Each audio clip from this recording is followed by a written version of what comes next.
Hello and welcome to Newscentre. I'm Parikshit Luthra. The winter session of Parliament has come to an end with both houses being adjourned 6 days ahead of schedule. The Centre had 13 sittings spread over 17 days. 9 bills were passed by both houses out of 25 that were identified for consideration. As per Parliamentary Affairs Minister, productivity of Lok Sabha was 97%, and while that of Rajya Sabha was at 103%. Among key bills passed were the Energy Conservation Amendment Bill, Bill to expand the list of scheduled tribes, Anti-Maritime Piracy Bill, and the New Delhi International Arbitration Amendment Bill.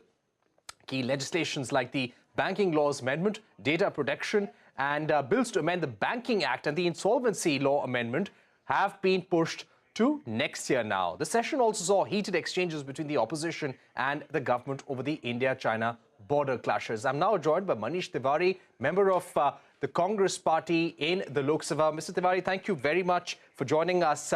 There were certain crucial issues that the opposition had raised during this session on inflation, on employment, on the economic situation in the country, and also on the India-China border tensions. Those discussions could not take place. Your view on how this session has transpired? Well, Parikshit, if you look at things in a perspective, between 1950 and 1971, on an average, Parliament met for about 120 days a year. Since 2000, it's been down to about 67 days a year. And I guess in this current financial year or calendar year, we will not clock more than 60 days.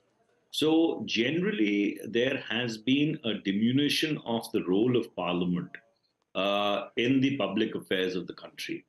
And this is not a good sign, or in fact, it's a very potential signal for the simple reason that the principal job of the legislature is to hold the executive to account. And therefore, you find more often than not, the executive tries its best to duck discussions on important issues. You mentioned 5 issues which the opposition had flagged. But most importantly, on the Sino-Indian relationship, I personally gave an adjournment motion every day from the 7th of December 2022 till Parliament adjourned today. But unfortunately, government is extremely diffident about having a discussion on what is happening on our borders or the general disposition of China towards India. And that is extremely unfortunate because if the government does not take the highest legislative institution into confidence, is per facto it is not taking the nation into confidence. Right. So we have been seeing how at least 12 adjournment motions had been rejected by the Rajya Sabha chairman. Primarily, all of these were on the India-China border clashes, the situation at the border as well. The government has been saying that this is a private matter. This should be discussed behind closed doors. Give us your view on the situation as it is transpiring at the LAC. Well, essentially, it cannot be a private matter. The security of the nation concerns each and every citizen. And in fact, if you were to rewind back to 1962, when the Sino-Indian border war was playing itself out, Parliament between the 8th and the 15th of November 1962, both in the Lok Sabha and the Rajya Sabha, and on the initiative of then a Jansangh member and later former Prime Minister Shri Atal Bihari Vajpayee, discussed the border war extenso. In 1971, when we were liberating Bangladesh, the winter session of Parliament was on. And on each and every day, either Prime Minister Indira Gandhi or Defence Minister Jagjeevan Ram reported to the House with regard to the progress of the war. In fact, if you look at democracies around the world, in Britain, both in World War I and World War II, Parliament was kept in confidence by the respective governments about how the war was bearing itself out. So therefore, to say that it is a matter of national security and therefore there should be no discussion in Parliament, for the lack of a better word, is complete hogwash. Right. We have also seen senior military level talks take place on the 20th of December. there has been no breakthrough as far as disengagement in contentious areas is concerned. What is your view on the preparations being made by both sides? India has been saying that they have managed to resist all incursions by China, including the one that they attempted in Tawang recently. Well, it's a extremely difficult situation, and that's why we were wanting a discussion in Parliament. Nobody wants to finger point at the government and get into a he said, she said debate. I think the fundamental issue is that there's been a change in China's disposition, not only towards India, but towards all its neighbors. After Xi Jinping assumed the Chinese presidency in the April of 2013, and before that in the October of 2012, became General Secretary of the Chinese Communist Party. So therefore, do we have a correct read on what China's intentions are? Why is China being so belligerent towards India?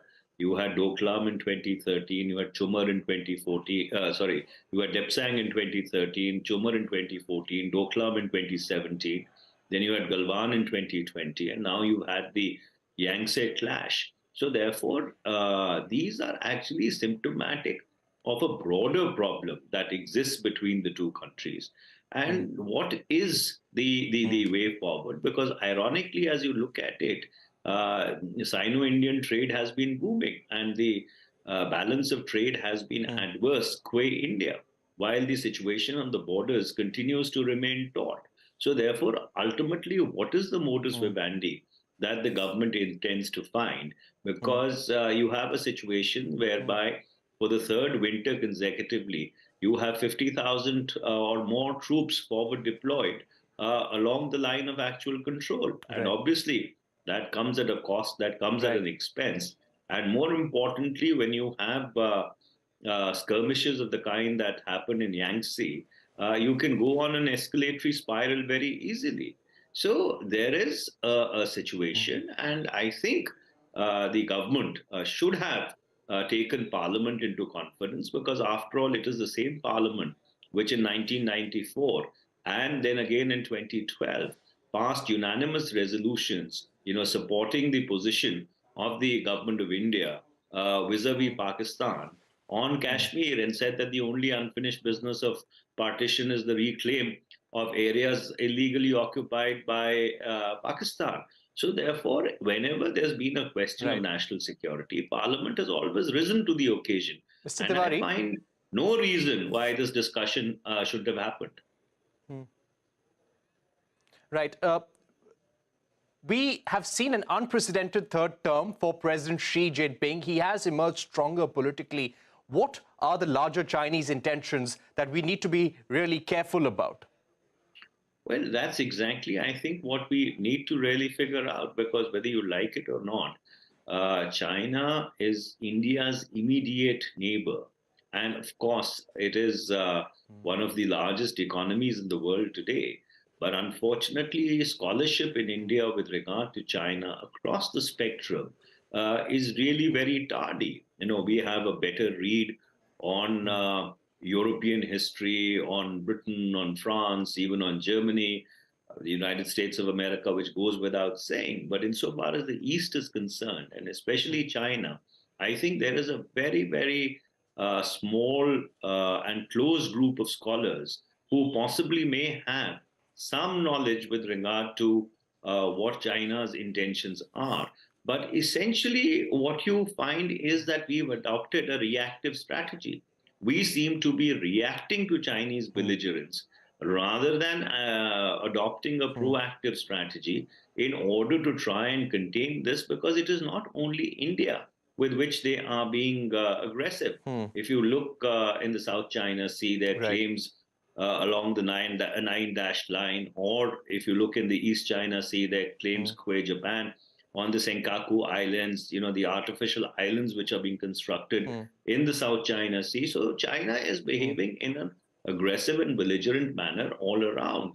And even with regard to Bhutan, there has been salami slicing of territory.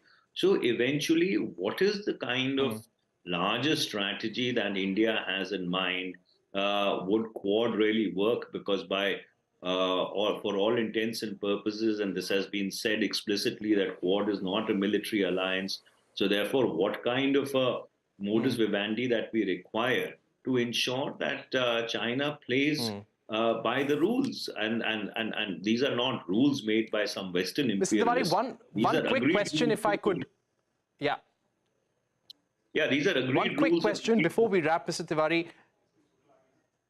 Yeah, Rahul Gandhi has said that Congress, that the Chinese are preparing for war, and this is something that we must prepare for. Do you also feel likewise? Well, China's intentions, as I earlier pointed out, have been aggressive. Now going back to the moment when Xi Jinping actually took over the reins of China. So therefore, there is a clear and present trend line, which is indicative of a potential danger. And if you look at it, China, since 1996, the Taiwan Straits crisis, has spent billions and billions of dollars in modernizing its armed forces. It's reorganized its entire armed force into 6 theater commands. They have spent a lot of money on beefing up their cyber and space capacities. So therefore, under those circumstances, if you look at the Chinese force posture, it is definitely very portentous. And if I were China's neighbor and they were doing something of this kind, what they've been doing now for close to 2.5 decades, I would be worried. Okay, thank you very much, Mr. Tewari, for joining us, telling us why the Congress party and you wanted to raise the issue of Chinese incursions into Indian territory during the Parliament session. Let's see what happens in the days to come. Thank you very much for being with us. Thank you. Thank you. We're heading into a short break here on Newscentre, but coming up, the Defence Acquisition Council has approved procurement proposals worth 84,000 crore rupees. SP Shukla, chairman of Mahindra Aerospace and Defence, President Society of Indian Defence Manufacturers, will be joining us shortly.